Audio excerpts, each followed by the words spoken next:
Good evening, and thank you for joining us for episode 12 of our series of candidates and conversations leading up to the 2020 general election on November 3rd. Tonight's event is honored to be hosted by the UC Merced Community Engagement Center and the Office of Government and Community Relations. My name is Jesse Espinoza, and as a fourth-year student majoring in political science, I'm excited to be moderating the discussion this evening. During this series, as we sit behind our computer screens, hearing from the candidates that hope to build our community's future, it's clear that we are in unprecedented times. Due to the pandemic, we can't gather to engage in healthy debate and discussion like we normally would. So we felt it was important to find a way for members of our community here at UC Merced, including our students, faculty, and staff, to engage with the candidates running to represent them. But this virtual format also makes it easier for the UC Merced community to invite our friends and neighbors to join us in the discussion from the comfort of their own home and without having to deal with campus parking. So welcome to all. And please be sure to let your local family, friends, and neighbors know that they are welcome to join us for the upcoming sessions if they miss this one. Additionally, please be sure to remember to register to vote or make sure that you're already registered by visiting registertovote.ca.gov. Again, that's registertovote.ca.gov. I believe that it's already passed the registration for you to receive a mail-in ballot, but you can still request from your county, I believe, a same-day voter registration where you will pick up your ballot from your voting location. I believe so. Before we get started, we'd like to pause and acknowledge all local indigenous peoples, including the Yokuts and the Miwok, who inhabited this land, and thank them for allowing us to live, work, learn, and collaborate on their traditional homeland. Let us now take a moment of gratitude to pay respect to the elders and all Yokuts and Miwok people, past and present.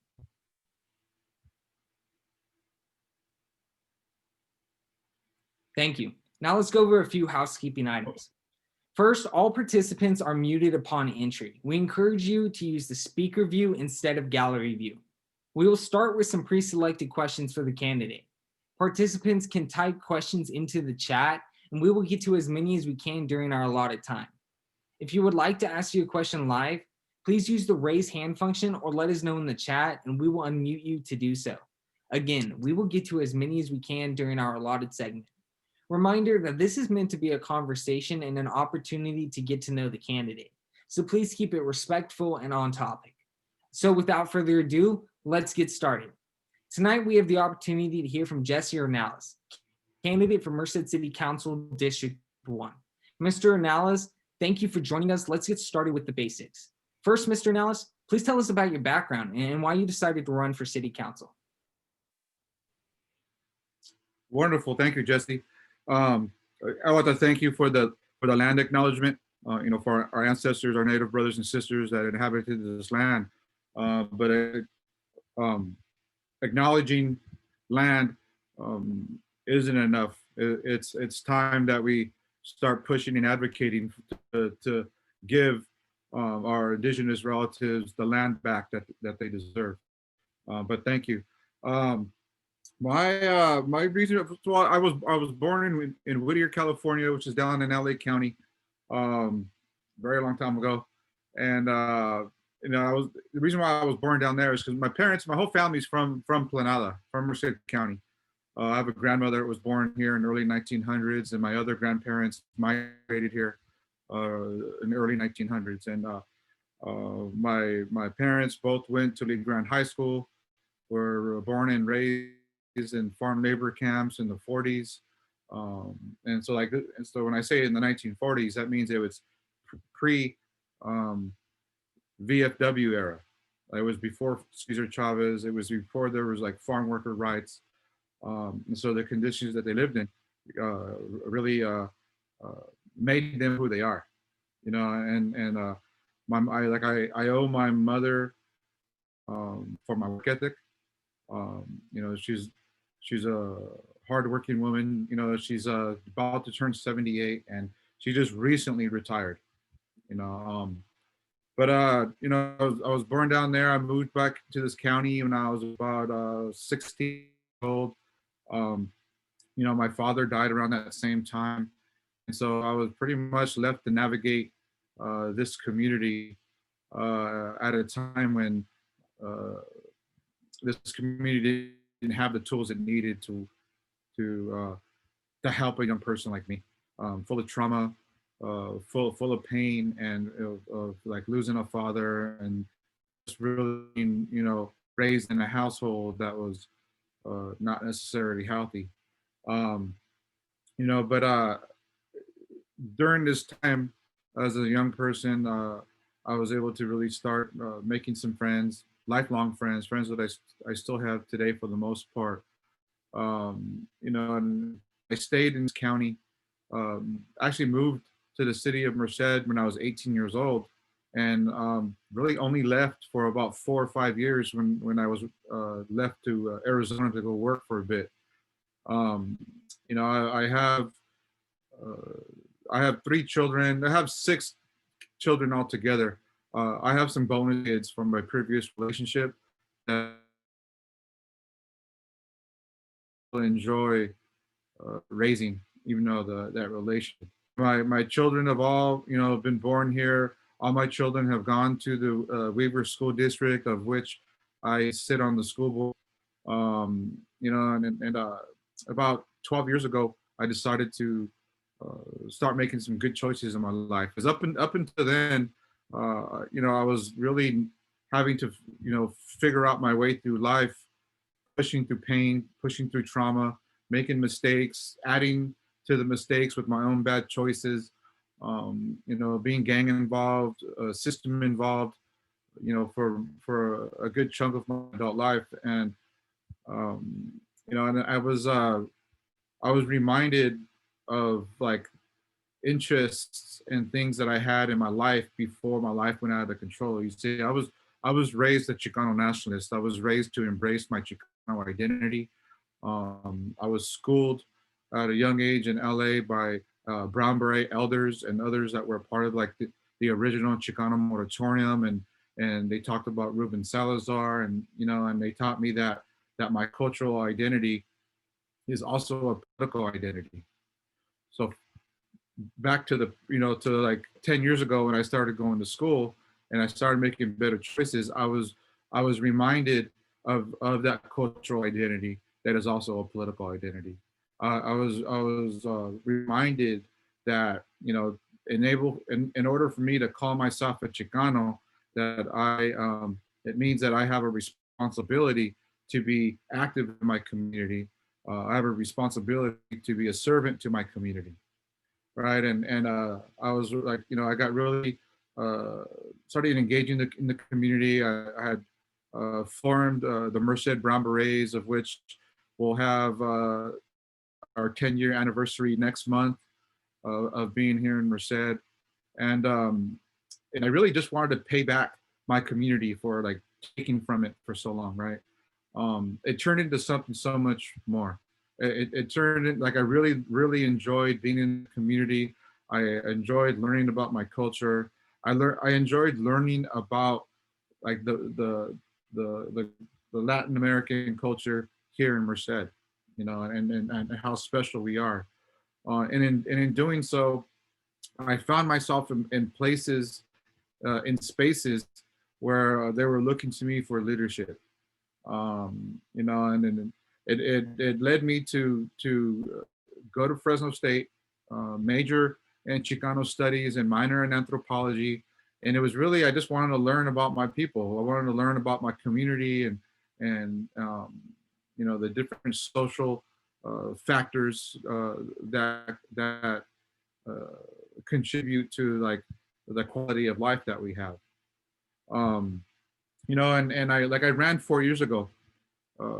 It was when Merced had its first district election, and I probably had no business running for office back then. I didn't really have a clue what I was doing. I hadn't really embraced my healing, uh, to allow me to be able to think and operate in a way that's like that would benefit people, right? And I wasn't going to run this year. I was looking for other people to run. I was reaching out to people, asking them, "Hey, would you like to run?" And then Anthony Martinez had given me a call and said, you know, I've decided I'm going to run for mayor. I'm not going to seek re-election. You know, you should think about running. Like, I know he wasn't like endorsing me or nothing like that, right? Not at all. But he was saying, like, I know you have a passion for your community. You should, you know, you should give it a shot. And I decided to give it a shot. You know, I threw a campaign together. I threw some dollars together to pay for my candidate statement. And the reason, like, I wanted to is because I've been active in this community for 10 years. We've made a lot of great strides. I could measure why with the district elections and you know, and building a base that wants to more investment in youth, right? I didn't want to lose that momentum that we have. I'm afraid that we're gonna have, you know, some people on city council and the mayor's seat that aren't going to, you know, have values that are aligned with the people in my community. So I live in the Farmdale area. Most of my neighborhood is people of color. The choices that city council makes, that the mayor makes, that the city manager makes, impact my community the most. And so, like, I felt like I needed to, like, it was my responsibility to run because I'm Chicano, because my cultural identity is also a political identity. Thank you for that and sharing about your perspective and letting us get to know you a little bit better. I appreciate that. So our next question, it says, a walk down Merced Main Street in the year 2020 will show you a revitalization boom. Historic theaters have gotten new facelifts, new bars, restaurants, and businesses have opened. Pre-COVID, Merced experienced the highest personal income growth of any metro area in the country for the past 5 years. This Central Valley city was beginning to look like a place of prosperity. However, still at least 1 in every 3 babies and toddlers in our city lived in poverty. It's true that Merced's surely a city on the rise, but some citizens have gone left on the ground. What are some steps you'd like to take to make sure that we get back on track and make sure prosperity is shared evenly amongst all Mercedians? You know, I find it, you know, interesting that, like, the word revitalization of Main Street is used, right? Because revitalization is wordplay for gentrification, and that's why, like, you know, when we hear that, you know, 1 in 3 babies is still born in poverty, it's because there's a city on the rise is only happening for a certain number of people. The wage gap, the health gap in Merced is still present, right? I was a part of the health impact committee for the UC Merced plan last year, you know, and what we had found was that there was going to be, you know, a population boom because of the university and growth, right, at the fast pace that it's growing. We also found that there was going to be a housing boom as a result of the plan from UC Merced. What we're not seeing is an economic growth, right? And so that's what's going to, that's like one of the root causes of why, you know, 1 in 3 babies is still being born in poverty. We need to start investing in people more, in people power. We need to, you know, like, there's Measure Y dollars that are coming through. There's, you know, hopefully Prop 15 passes, and then we could be able to start using some of these dollars, you know, to start investing in our workforce. You know, where the city of Merced is going to look different. The businesses that are going to be here are going to look different than what they are now. Most likely they're going to be in the medical field, or they're going to be like tech type jobs. And so I would like to use some of that Prop 15 money and Measure Y dollars to invest in building the capacity of the workforce, really to building the capacity of the working class in Merced. It would be shameful for us to have these, you know, career-based jobs come into to our community, and we don't have the workers qualified to fill those job positions. Then we'd be left with hiring people from out of the area, and then, you know, Merced would then look like every other UC city. It would look like Davis, where, like, the original families that were living in Davis are no longer there because they're not able to afford living there because of the cost of living that goes up when that happens when a university is in the community. You know, I'm not trying to sound like I'm anti-university. The point I want to make sure that I get across is that like I know that the growth of the UC is inevitable. It's gonna happen. I just want to make sure that we're able to do it right and make sure that the people that have been living in this community for generations are able to feel the benefit of having a UC here. You know, we have families that have lived in poverty for generations from Merced. We have families in Merced that have incarceration in their family tree. That means they've had multiple generations of their family incarcerated in the prison system here in California. These are the type of things that I want to see change, and that I hope that with the growth of the UC and the growth of the city, that we're able to uh, make sure that the burden of growth doesn't fall on the working class and lower socioeconomic folks here in town. And so let me add something too. And so, you know, like I know, like I say, I want to use Measure Y dollars and I want to use Prop $15. So what I mean, because like with the key to that part is we're going to need to add a new department into the city of Merced. So right now we have Parks and Rec, right? Parks and Rec isn't like the parks and the recreation programs. It's really parks and city works, and that includes, you know, the maintenance of the trucks. It includes like the upkeep of streetlights, the sidewalks, everything else besides parks. Okay, what I would like to see is a parks and city works division, and then a recreation and enrichment department, where we're able to funnel those dollars to go in, so we can start, you know, building the capacity of our people. Yeah, thank you for that answer. You already touched on this in your last answer, but our next question revolves heavily around it. So UC Merced's 2019-2020 enrollment sat at just under 10,000 students. Mhm. This growing student base, along with other factors, has caused a surge in the number of residents within our county. The California Department of Finance reported that the county is the fastest growing in the state, showing that more than 4,000 people moved into Merced County last year. This has led to Merced's notoriously low vacancy rate of 1%. However, in some cases, in an effort to create additional housing, like in the case of the Tioga, older housing units are being renovated to attract individuals with higher incomes, such as professors and staff. Mhm. As a city council member, would you promote the development of affordable housing units? And if you would, how do you ensure that homes built don't just remove affordable housing from those with lower incomes?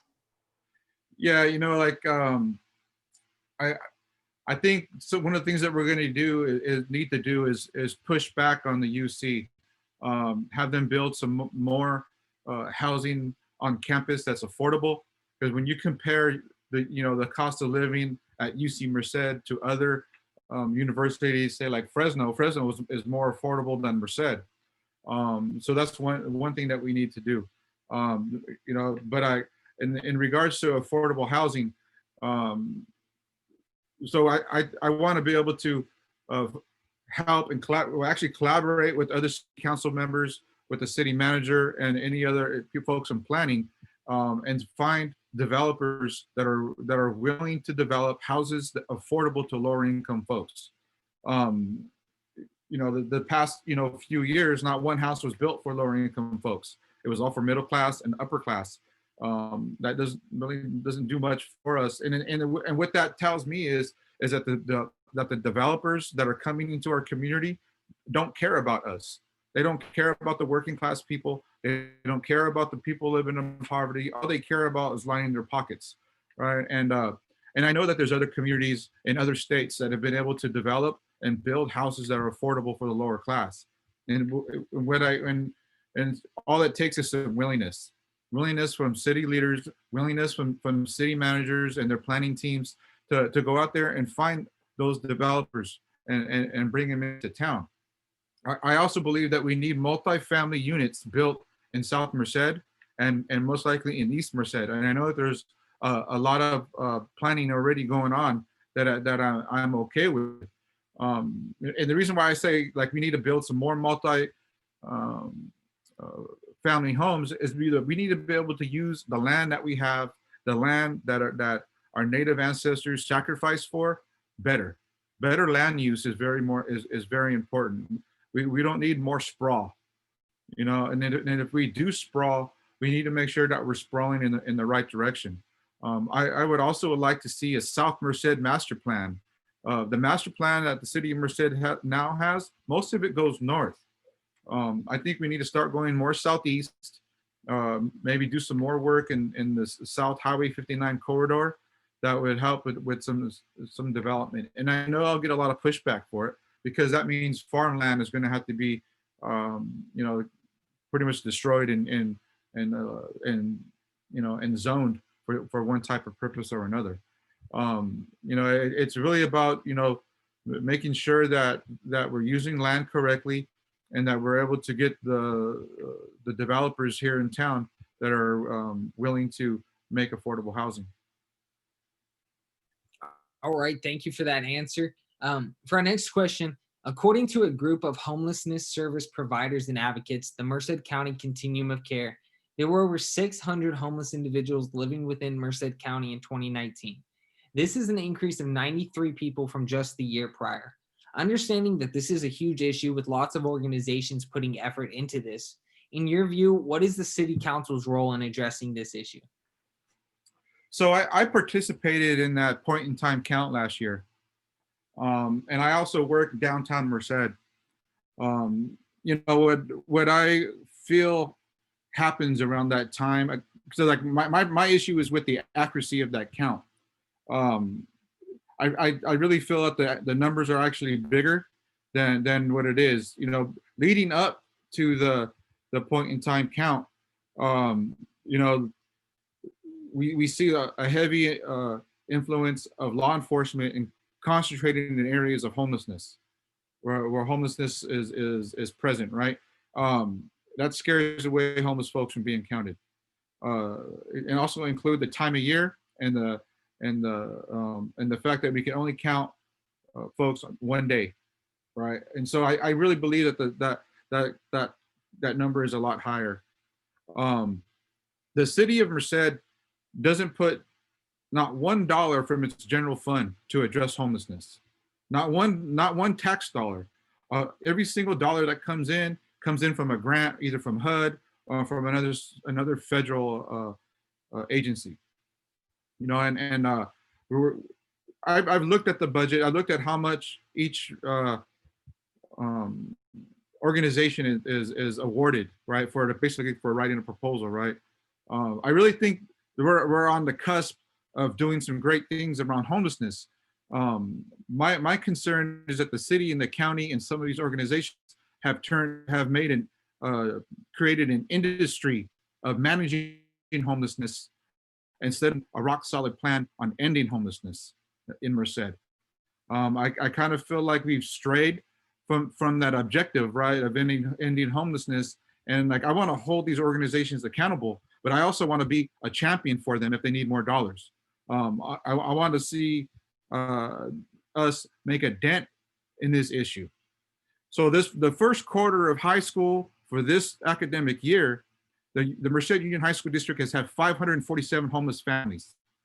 Usually on average, it's around 1,000 for the whole year. So for the first quarter, we have 547, you know, and it's only going to get worse due to COVID-19, due to the fact, you know, in a couple of months, some of the families that haven't been able to pay rent are going to be expected to catch up on the payments that they were short on during the pandemic.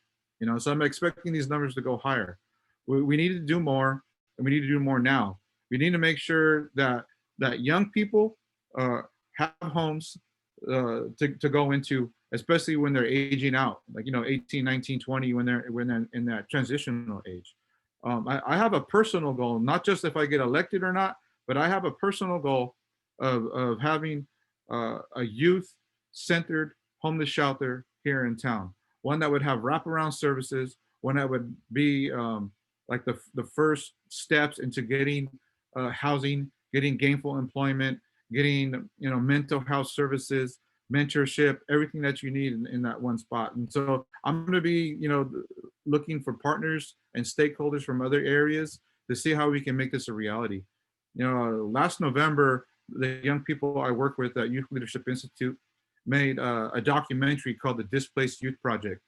It should be getting showcased, or it's going to be shown at the next Human Rights Film Festival for UC Merced, and it really shined light on what's needed for young people. And the young people that are living as homeless are the most vulnerable in our community. I'm willing to do anything I need to do to make sure that they have those resources so they can be healthy, happy, life-fulfilled adults when they get older. Thank you, Mr. Ornelas. I really appreciate that answer. For our next question, one common concern in our community, real fast, remember to all of our audience, be sure to insert your questions into the chat. Be sure to utilize this opportunity to ask a potential city council member your views on issues that matter to you. So thank you. And Mr. Ornelas, what kind of projects would you like to see happen on our city council to improve our infrastructure in our city, including roads, parks, as well as our bike and trail system? And actually, I'll also include into there the youth, the recreational programming in I believe you called it the other department on the city parks they went. I really think,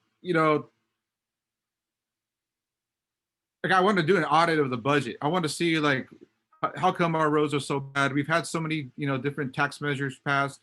I want to see how come our roads and our communities are in the shape that they are. We have a lot of community blight in areas. I know that we have tax dollars already supposed to be allocated to addressing this, but instead we have nonprofits and community groups cleaning up these areas instead.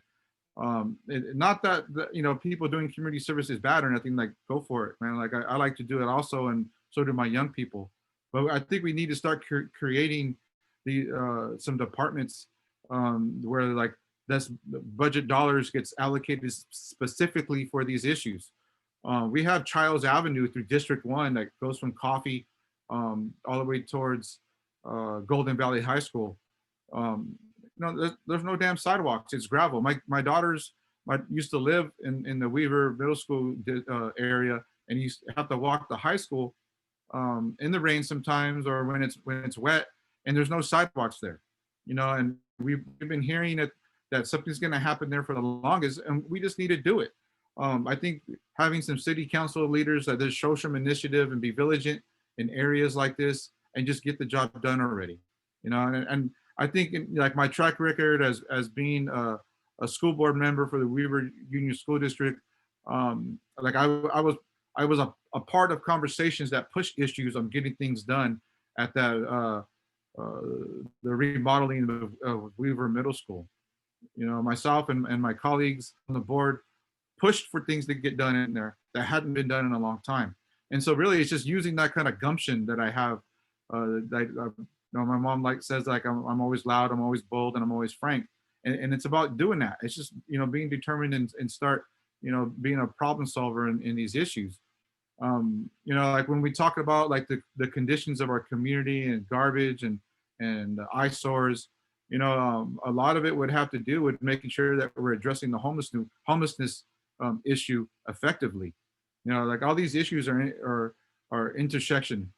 They're not in silos, not just this problem here, this problem there. It's making sure that, if Merced's truly a city on the rise, that making sure that everybody's rising at the same time. Yeah, thank you for that, Mr. Ornelas. So, as you might know, the UC community is geographically separated a bit of distance away from the core of Merced.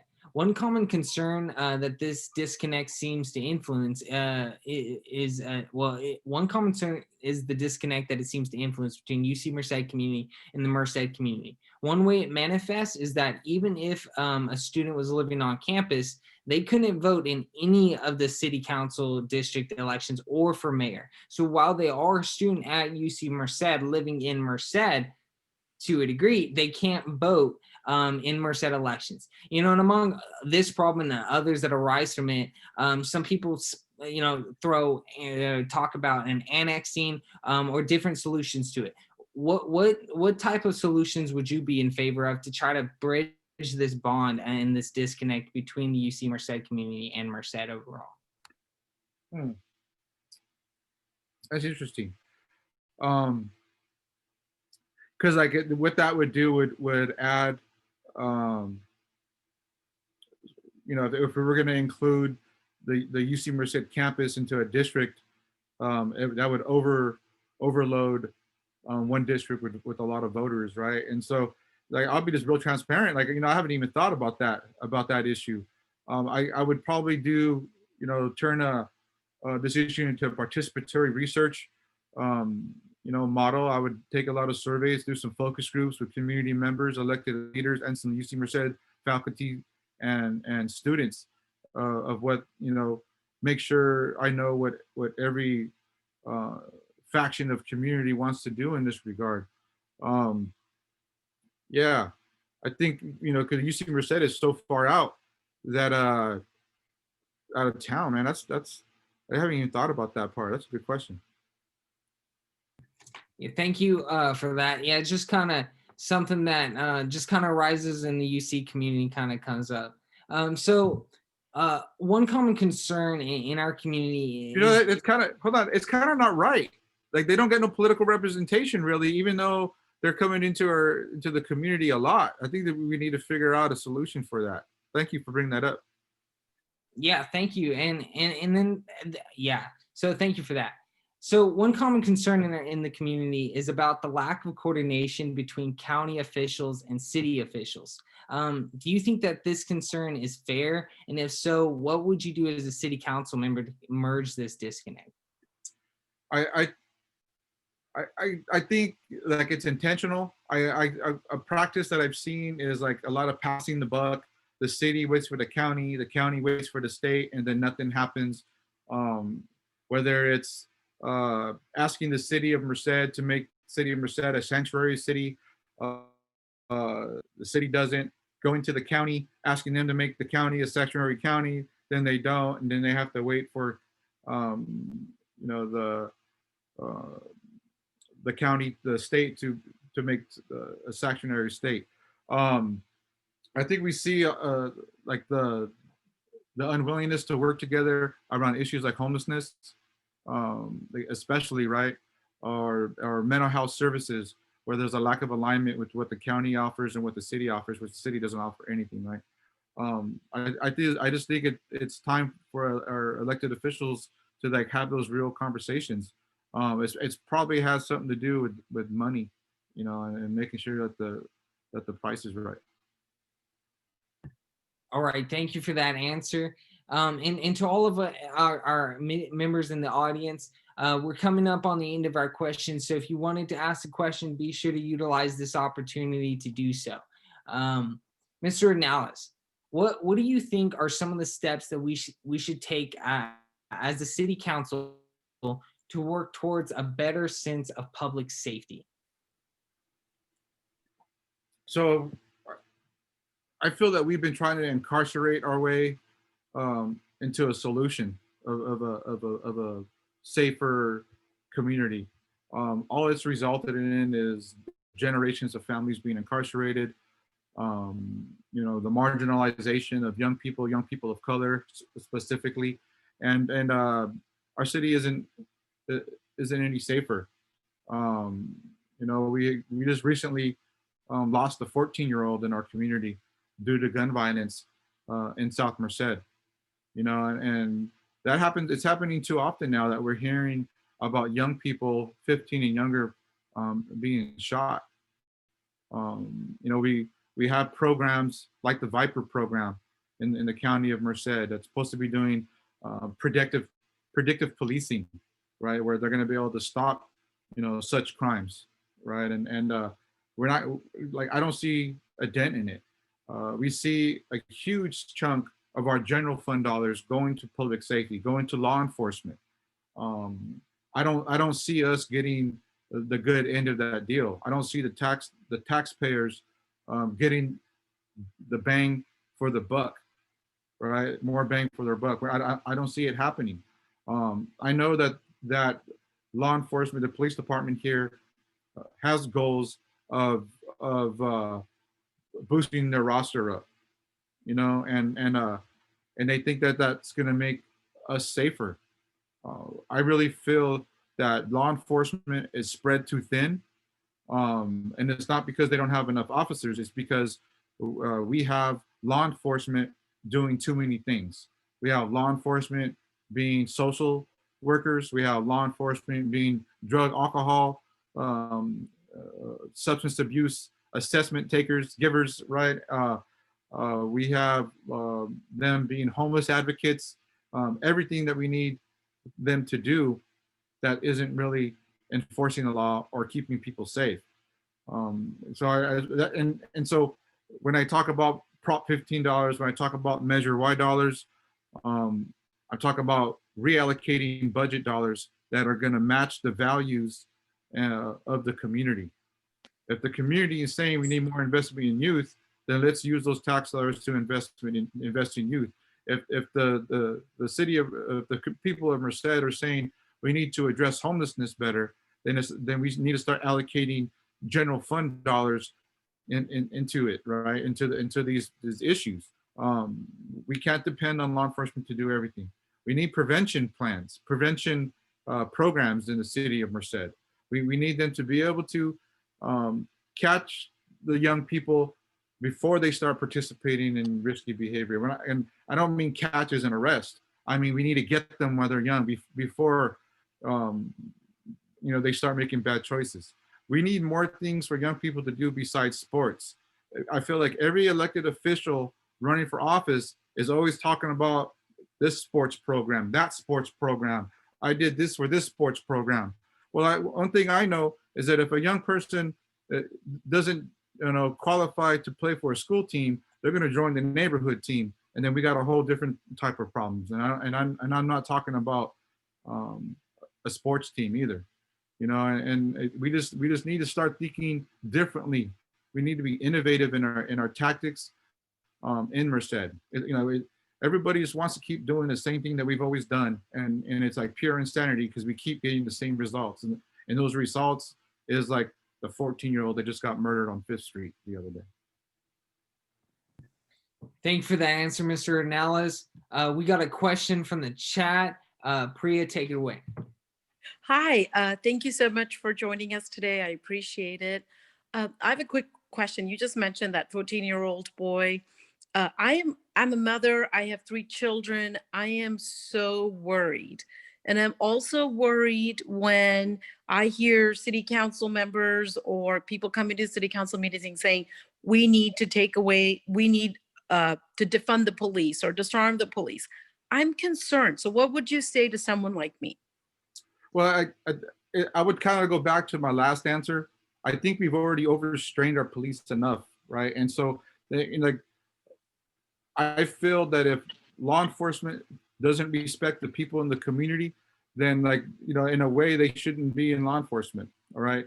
The reason why I'm bringing that up is because those are the people that are saying that they need to defund police, all right? And in some way, I am in agreement with them. But if we're going to defund the police, we need to make sure that we have systems in place that are going to replace what they do. But you need to make sure that we have the resources that the people need. A healthy, well-employed community don't commit crimes. And we need to make sure that we have the resources for people to be healthy, and that means emotionally happy. That means addressing trauma. That means getting specific data for ACE scores in our community, so we know where to send a concentration of social workers or wellness therapists or just extracurricular activities and parks in those areas to make sure that we could knock down those ACE scores in a generation or so. Just like our state surgeon general wants, right? Our head public health person in California. I really believe more investment in youth is what's going to make the community safer. If we're able to make sure that the community is safer for women and our elders, then the whole community in general is going to get healthier. If our women are healthy, our community is healthy. I bring that up because it feels like in our county we've had a few murders, were basically femicide. Our women are being shot and killed. There was one in Outwater that happened the other day. We had 2 elderly women shot. And then there was another woman that was murdered a couple months ago in Winton. And I think we need to do a better job in our community of making sure that we have the enrichment and healing resources for our community. More police isn't going to work. We've been, having gang task force and everything for decades, and the violence in our community is still worse than ever. We're getting all kinds of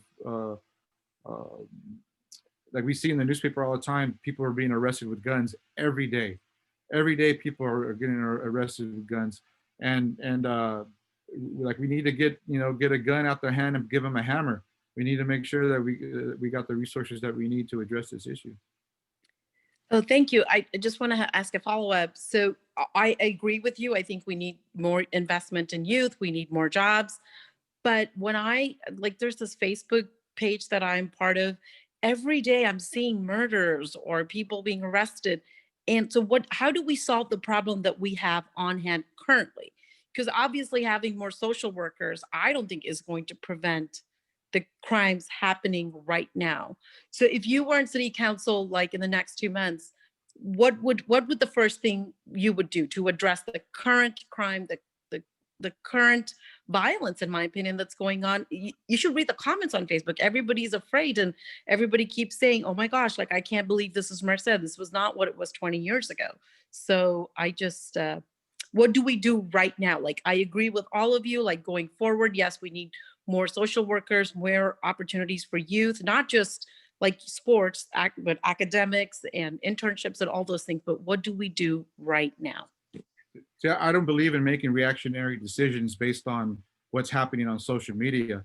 Like the violence and crime has always been in Merced, and like I don't say that so like it's just okay. It's just that like you can't make a strategy like that on a whim. You can't make a dent in crime in 2 months. Like it would take a collective effort of every city council person and other stakeholders in the community. I really believe that if we want to like minimize the crime that's happening in Merced, it's going to be at least a 2-year plan. And because like the crime and like it's mostly theft, right? That happens more than anything. We've only had 4 murders in Merced. Besides, so like I don't think there's a quick solution to this. So like I can't give you an answer of like what are we going to do in 2 months. It's just too much. I know within 2 months I would probably start getting some ducks in a row for these enrichment programs for young people, as well as programs for adults that would end recidivism and into incarceration. I would also one quick comment. If anyone, like I'm also very actively involved in the school district. So Merced City School District has a reopening plan, and we're only hearing from North Merced residents, and I would really hope like South Merced residents would call in more.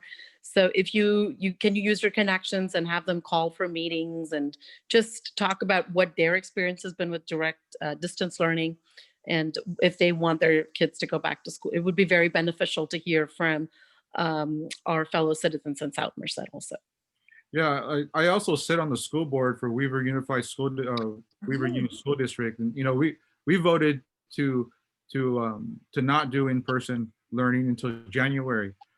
Starting in November, students that are most vulnerable and most impacted will start going to school 2 days a week. Okay. And That's a good idea. And before this call, I was just on another call from I work with Youth Leadership Institute, where we're talking about having some type of a roundtable to get the youth perspective of what's going on with this. And so I think, when you're talking about the voice of South Merced, we're talking about language barriers, and we're talking about homes where families, both parents are working, or they're single parent households, right? And so like being able to, and based on my communication with families in my school district, most of the parents want their kids to go back to school because of all these different barriers, because they're worried about their kids being home all the time, because they're worried about the violence in the community. And so like, school is a resource in that sense. And so like, I don't really blame them. I know with the Weaver School District, um, the voice that was really the loudest was from the teachers and the teachers union, and how putting teachers in harm's way was like one of the key factors in that. Um, no, but like, I'm definitely an advocate for South Merced. Um, I I know that the city council person for District 2 is pretty much dead in the water. Doesn't have much pull in this community. But as a community organizer, for a local nonprofit, we're going to do our part to make sure that South Merced is represented, especially in the school district. There's a lot of different issues within the school district, both the high school and city, that are very concerning. Thank you so much. And I won't ask any more questions, and good luck to you. All right. Thank you, Priya, and thank you, Mr. Ornelas, for those answers. So I got one more question. So, Mr. Ornelas, last month, the Merced City Council voted against a Black Lives Matter mural that would have been placed in downtown Merced. The mural would have been privately funded. In the end, it was a 5-2 vote against the installment of the mural. Going forward from then, what type of initiatives would you be a proponent of for communities of people that feel they've been historically underserved? Well, like the Merced City Council, the Merced Board of Supervisors, most of the elected officials there have been protectors of white supremacy as far back as we can remember. I'm not saying that they're white supremacists, even though some of them I might think they are. What I'm saying is that there's been policies that have been changed, that policies that have been voted on that have had a negative impact on communities of color, and they protect those policies, meaning they don't want to do nothing about them. They don't want to create any type of change that would help the communities of color in Merced. And all I am is just one person if I win, just one person on the city council. It also takes the other ones too to vote yes for me, if I want to push something through. I'm going to be that champion. I'm going to be that loud. I'm going to be that guy that's going to tell them that they're protecting white supremacy, just like they protected white supremacy on that night when they voted down the Black Lives Matter mural. That was the least they could do for the Black community, the least. All right. A mural doesn't change social factors. A mural does not change the quality of life for people of color, specifically the Black community. It doesn't do nothing. They could have done, that was the least they could do. And they chose to protect white supremacy. They chose to cater to all the racist and white supremacist people that called and made their public comments that night. I was on the phone with them, watching, all night long to that, and it was just frustrating. And the city council people that night disappointed me, except for the two that voted yes, Anthony Martinez and Councilwoman McLeod.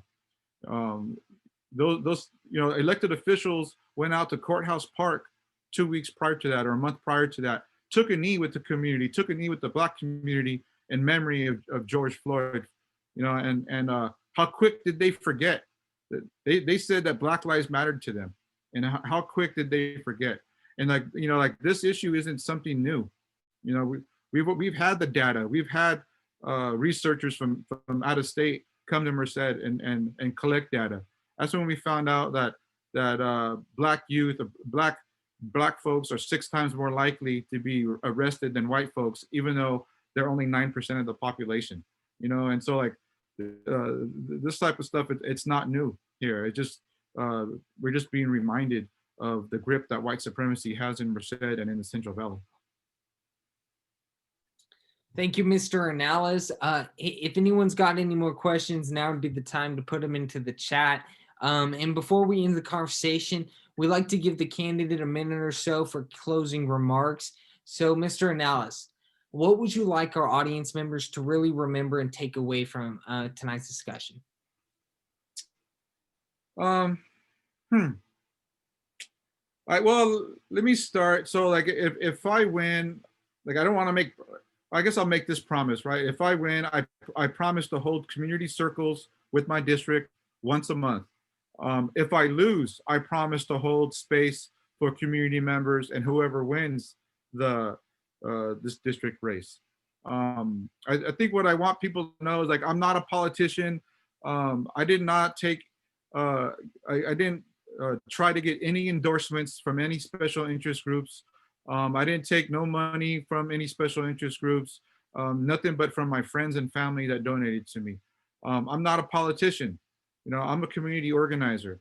My platform wasn't designed by me, it was designed by us. My platform is called the People's Platform.